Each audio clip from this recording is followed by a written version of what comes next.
this chapter, New Empires and the Kingdoms. Okay, so today we are going to start.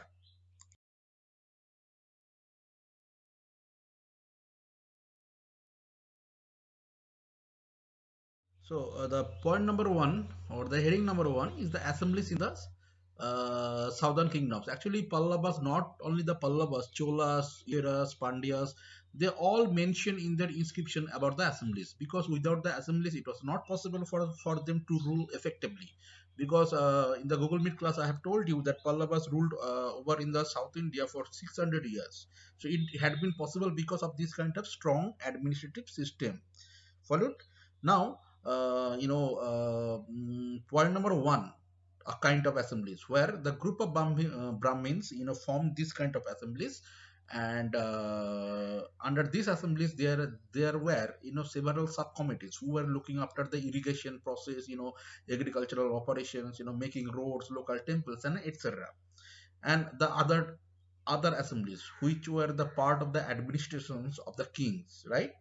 So I am explaining from the bottom. The last one. The last one is the Naru. It is known as the group of villages, two or three villages. Okay, these assemblies, and this Naru was taking care of every kind of problems and everything of these two or three villages. Then above the Naru, it was the Balnaru, right? Group of 10 to 15 villages were there, and Balnaru collecting the taxes and everything, and they also collect the taxes from the Naru. Then above the Balnaru, there was the Ur. Ur means a group of all villages in a kingdom, in a particular kingdom. So Ur also, collecting the taxes, taking care of everything regarding their area. So Ur also collected the taxes from their lands. Ur also collected the taxes from the Balnaru and the Naru. Then Ur given all the taxes to the Nagarams. Nagaram is all cities, villages of a particular kingdom. It was controlled by the Nagarams. Understood? It was controlled by the Nagarams. So and the procedure was same: collecting the taxes, taking care of everything. Then all the Nagarams were under control of the Mandalams. Okay, so in the particular kingdom there are several, 5 or 6 mandalams were present.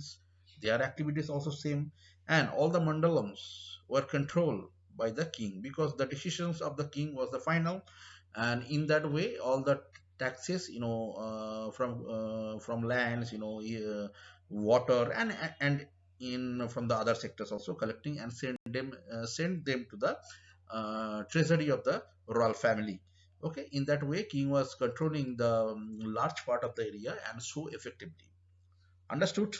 So this was the names of the assemblies. Now we'll talk about the ordinary peoples, because very few information we got to know about the ordinary peoples in ancient Indian textbook, because they were not aware of that. Though there were a few kind of books like the Jatakas, and some drama and the play, right? So like for examples, the Kalidas. I have told you that Kalidas was one of the ninth jewel of second Chandragupta courts. And Kalidas was a well educated in Sanskrit language, and he had written many play and the drama like Abhigyan Sakuntalam, Raghubansam, Kapamimamsa, all that kind of book. That was so great. So in the Abhigyan Sakuntalam, this is a story of King Dusmanta and the Princess Sakuntala. And here we got to know the story of the fisherman, that he got the ring from the fish. Okay, and then send it to the king Dusmanta. Dusmanta realized his fault, because he had given this ring to the queen, and he forget to marry to the queen Sukuntala. So that kind of stories are available, and it's very very beautiful story. So in here we got to know about some kind of professions of the common peoples, like the fishermen. Okay, now one Chinese pilgrim visited during the time of the second Chandragupta in the India. He stayed in India for 13 to 14 years and written down one book also, or you can say the autobiography, Folk Walking.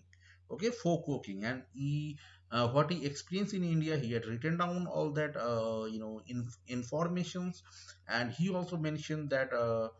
different kind of social status of that time, like he had written about the untouchability.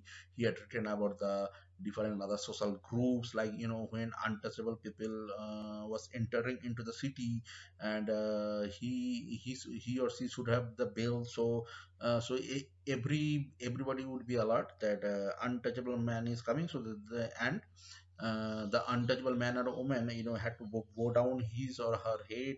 So that kind of rules regulation were present. So these kind of books also give us some information about the ordinary peoples. Okay. And these kind of untouchable people who are living on the outskirts of the city. So that are the situations. Okay. So thank you very much. I have ended. Thank you very much. I have completed these video lessons, and I hope you have understood. Though, if you have any problems or any kind of queries, you can call me directly or you can do WhatsApp. Okay, and I am providing some questions answer today. So, thank you very much. Stay happy and stay safe.